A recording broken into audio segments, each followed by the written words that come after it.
आपकी पहचान अब किस नाम से है? सीमा मीना से ही होगी मैम। आपकी तबीयत खराब हुई थी? जी बिल्कुल मैम। क्या क्या आपको डॉक्टर ने कहा है? बहुत सुस्ती और कमज़ोरी हो गई थी टांगों में, जैसे सर चक्कर आना, तो कमज़ोरी हो गई थी मैम। गांव के लोगों से हमारी बातचीत हुई, अगर आपको आपत्ति ना हो तो क्या हम ये पूछ सकते हैं? कुछ लोगों का ये भी कहना था कि किसी की कहना था कि गर्मी की वजह से तबीयत खराब हुई है, किसी का कहना था कि शायद प्रेग्नेंट है, ऐसी कोई खबर? प्रेग्नेंट का पता नहीं है, अभी चेकअप नहीं करा, बाकी चक्कर आ रहे थे मैम। जी आपसे अभी हमने देखा कुछ जांच एजेंसी अभी आई थी, लगातार सवाल जवाब किए जा रहे हैं। रिपब्लिक भारत पर जो आप बोलेंगी बस वही दिखाया जाएगा, वही सुनाया जाएगा। क्या आपसे ऐसे सवाल किए गए और क्या कुछ आपको भरोसा दिया जाए? मैम बहुत सवाल किए गए, अभी तो कोई बात नहीं करी उन्होंने, बस सवाल जवाब करके मुझे भेज दिया घर, उसके बाद मैं नहीं गई। जी मैम। कोई चीज़ आपको जो बहुत ज़्यादा परेशान कर रही हो? बिल्कुल पाकिस्तान जाने की बात मैम। हाँ। मैं पाकिस्तान नहीं जाना चाहती। हाँ। वहाँ मेरी मौत है, वहाँ ज़िल्लत है, मेरी बेटियों की ज़िंदगी की सवाल है मैम, मुझे वापस ना भेजा जाए। एक अब्दुल बासित नाम का व्यक्ति है, वो दावा ये कर रहा है, उसके साथ आदिल बैठा था कि आप उसे जानती हैं। दुबई में क्या आप उससे मिली थी? नहीं मैम, मैं किसी से नहीं मिली। दुबई में अपने बच्चों के साथ हम लाइन में कुर्सियाँ थी, वहीं बैठे रहे, सो गए, फिर हम 11 घंटे का था, मैं किसी से नहीं मिली मैम। अच्छा, अलग अलग लोग पाकिस्तान में दावा कर रहे हैं कि हमारी अच्छी मित्रता थी। बिल्कुल जो आपको दिखा रहे हैं यूट्यूब में, देख रहे हैं आपका चैनल, एक निकाब में और बिल्कुल बकवास कर, मैं इनको देखा भी पहली बार चैनल पे है। मैं कभी लाहौर वार गई नहीं, मैं इनको जानती तक नहीं, उनको मेरी ज़िंदगी का पता क्या है? कुछ ऐसी एक बात बताएं जो मेरी ज़िंदगी में हुई हो। कोई मेरे मतलब जो मेरी दोस्तें थी, कलसूम थी, अद्दी वज़ीरा, वो मुझसे बड़ी थी तो मैं उसको अद्दी वज़ीरा कहती थी, वो थी हाकमा नाम की थी, ये 3-4 वो मेरे मोहल्ले की थी, ये तो पता नहीं कौन है। ऐसा कुछ भी नहीं, वो आप लोगों के दिल में और दिमाग में गंदगी फैलाना चाहते हैं मेरे लिए। एक खबर आ रही है कि पाकिस्तान के लोग कह रहे हैं कि आप सीमा को भेजिए, नहीं तो वहाँ पे उन्होंने 3 हिंदू लड़कियों को अगवा कर लिया, उनका धर्म बदलवा दिया और मंदिर को तोड़ा जा रहा है। मैम मैं यही कहूँगी कि अब नहीं हो रहा, ये शुरू से लेके होता आ रहा है, अब दिखाया जा रहा है। कई लड़कियां शुरू से लेकर बन गई मुसलमान, तो अब दिखाया जा रहा है, ये अब नहीं हो रहा। वहाँ के हिंदू शायद पाकिस्तानी है ही नहीं, उनके साथ वहाँ अच्छा कुछ भी नहीं होता। ये तो मैं खुद कह रही हूँ, मैं दावे के साथ ये कहूँगी कि जो वहाँ के हिंदू हैं वो कब पहले से ही मुसलमान होते आ रहे हैं, करते हैं। ये बात गलत है। मैंने इधर पाकिस्तान में खुद ही हिंदुओं को देखा है कि इधर बहुत ही आराम और सुकून से रहते हैं, अपने मज़हब को फॉलो कर रहे हैं। यहाँ पर कोई ना मुसलमान उसको तंग कर रहे हैं और ना उसको डिस्टर्ब कर रहे हैं। इसकी बात गलत है। अरे उनको ज़बरदस्ती सिर्फ अब दिखाया जा रहा है, मेरे पे इल्ज़ाम लगे, मतलब मेरी वजह से अब दिखाया जा रही है कि मैं यहाँ पे हूँ, वरना ये शुरू से लेके होता आ रहा है। सीमा इंदर की आंखों में आंसू क्यों है? माफ़ कीजिएगा, सीमा मीणा, चूंकि आपने अपना नाम बताया। मेरे पति की तबीयत ठीक नहीं है और मैं बहुत परेशान हूँ मैम। मैं सचिन के बगैर एक दिन नहीं रह सकती हूँ, मैंने उनको सुबह से देखा नहीं मैम। ठीक है, एक आखिरी सवाल हम और करेंगे, उसके बाद हम यहाँ से जाएंगे।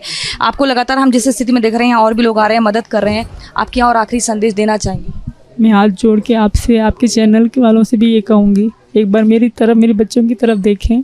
मैं कोई जासूस नहीं हूँ, मैं मरते दम तक ये कहूँगी, मैं जासूस नहीं, मैं प्यार में आई हूँ मैम। बस मैं जल्दी से एक सवाल करूँगी। रघुपुरा के गांव के लोग आपको अपनी बहू मान रहे हैं, आपका स्वागत कर रहे हैं और वो चाहते हैं कि आप यहीं रहें। बिल्कुल मानते हैं मैम, और मैं भी उनकी बहुत इज्जत करती हूँ। मैं आपका चैनल तब देख रही थी मैम, मुझे अच्छा भी लग रहा था, और जब पाकिस्तानी मुझे गोली मारने के लिए कह रहा था तब भी मैं देख रही थी।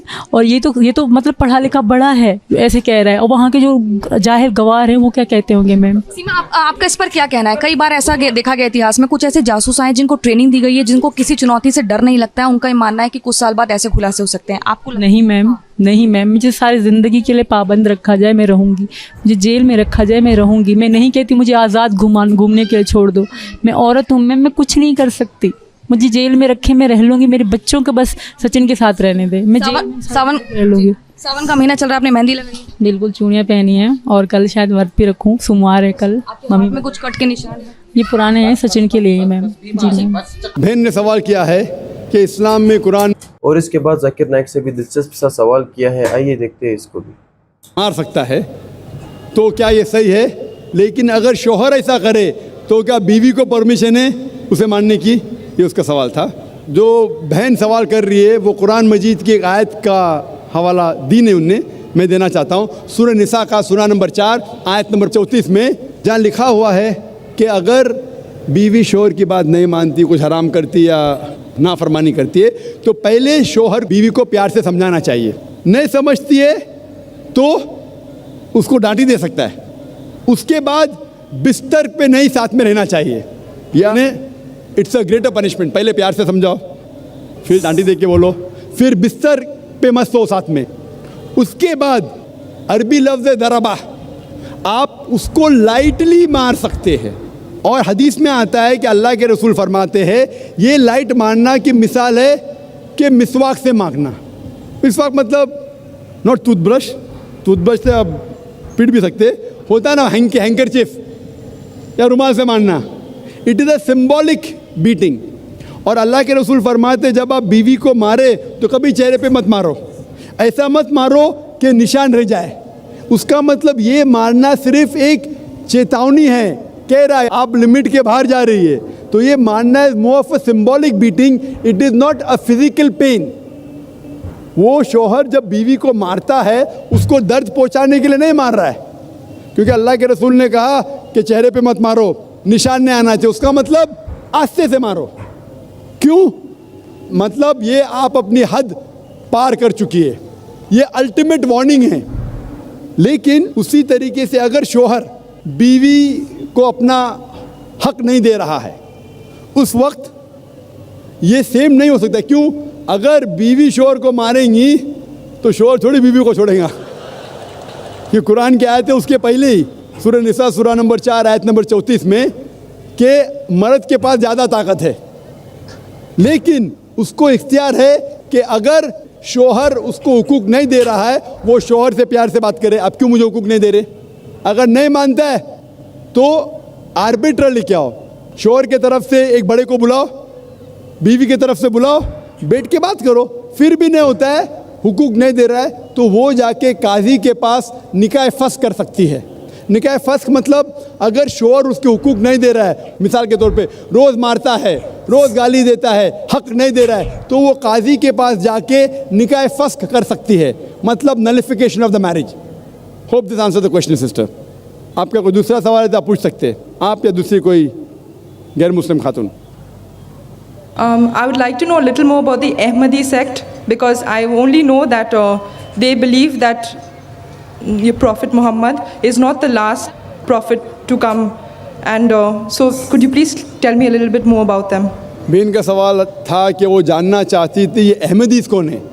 वो जानती है कि वो मानते हैं कि मोहम्मद सल्लल्लाहु अलैहि वसल्लम आखिरी नबी नहीं है, वो जानना चाहती है।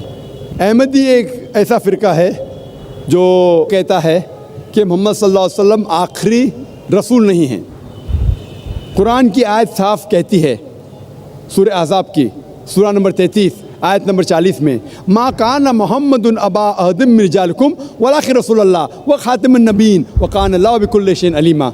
मोहम्मद सल्लल्लाहु अलैहि वसल्लम आप में से किसी के भी वालिद नहीं हैं और वो अल्लाह के रसूल है और वो खातिमुन नबीन है।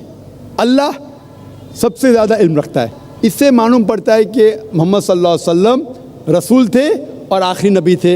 लेकिन नबी और रसूल के दरमियान फ़र्क है कि नबी अल्लाह के भेजे हुए नबी होते, इंग्लिश में कहेंगे प्रॉफिट। रसूल वो नबी है जिसके पास रिसालत भी आ चुकी है, जिसके पास रिसालत भी आ चुकी। That prophet who has been given a message he is called as a messenger. लेकिन जब अल्लाह फरमाते हैं कि आखिरी नबी, उसका मतलब आखिरी रसूल भी, क्योंकि रसूल होने के लिए नबी होना ज़रूरी है, लेकिन हर नबी रसूल नहीं है, हर रसूल नबी है। तो अगर अल्लाह फरमाते आखिरी नबी तो उसका मतलब आखिरी रसूल भी। लेकिन अहमदी लोग, कादियानी लोग कहते नहीं नहीं, नबी का मतलब जिसके पास रिसालत आई, पैगाम आया, रसूल मतलब जिसके पास पैगाम नहीं आया। तो एक रसूल की जिसके पास पैगाम नहीं आया वो आने वाले हैं। और कहते मिर्ज़ा गुलाम कादियान वो रसूल है, जो बिल्कुल गलत तर्जुमा है। वो नबी और रसूल को उलट पलट करते, they give different meaning for both. तो इन लोग गलत मानी लेके कहते हैं कि कुरान में लिखा है कि अल्लाह के रसूल आखिरी नबी है, नबी मतलब ऊंचा दर्जा है, रसूल नीचे आता है, इसलिए रसूल आ सकते हैं। गलत तर्जुमा करते और कहते हैं कि मिर्ज़ा गुलाम अहमद मोहम्मद सल्लल्लाहु अलैहि वसल्लम के बाद भी रसूल आएंगे, उनमें से एक है मिर्ज़ा गुलाम अहमद कादियान, जो कुफ्र है। कुफ्र मतलब जो इस्लाम के ख़िलाफ़ है, कुरान के ख़िलाफ़ है, अल्लाह के रसूल के ख़िलाफ़ है। That the reason I say that deviated, वो सही मुसलमान नहीं हैं। जो भी कोई कहता है कि अल्लाह के रसूल मोहम्मद सल्लल्लाहु अलैहि वसल्लम आखिरी नबी आखिरी रसूल नहीं है, दे आर डूइंग कुफ्र, वो मुस्लिम हो नहीं सकते। Hope that answers the question. Thank you. Twinkle, twinkle, little star, how I wonder what you are. Up above the world so high, like a diamond in the sky. Twinkle, twinkle, little star, how I wonder what you are. Up above the world so high, like a diamond. Twinkle, twinkle.